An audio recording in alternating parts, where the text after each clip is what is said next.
Buli ni ina niyang sige na siya ng brown out. Thank you for calling customer service. My name is Jessie. How can I help you? Hello? Hello, ma'am. Yes? Hello, nadawag mo ako. Yes, ma'am. How can I help you today? Buli ni ina niya, ano na? Yes, ma'am. Harayo pa ang Pasko pero baga na kami to Christmas light. Patay sindi ka mo. Kung yung ref na mo nakataram ay nagparpang muda naman yon. I apologize about that, ma'am. But may I have your name and address, please? Ako si Maria Rosana Roses na taga na po. Napagar na ako ning hurhugkot sa saksakan tapermi kamong brown out. Yung bilis na mo, harangkaw pa sa presyo ng gasolina. Ano na kita? I'm so sorry about that, ma'am. But let me check your balance, okay? Bayad ako.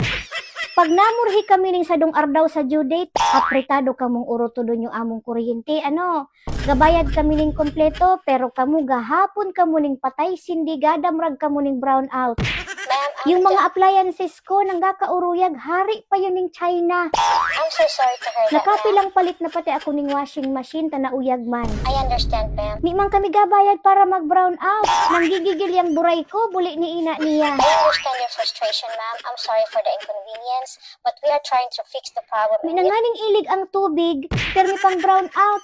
Tapos masingil ka mo, gaabot ning 1 million. Buli ni ina niyang.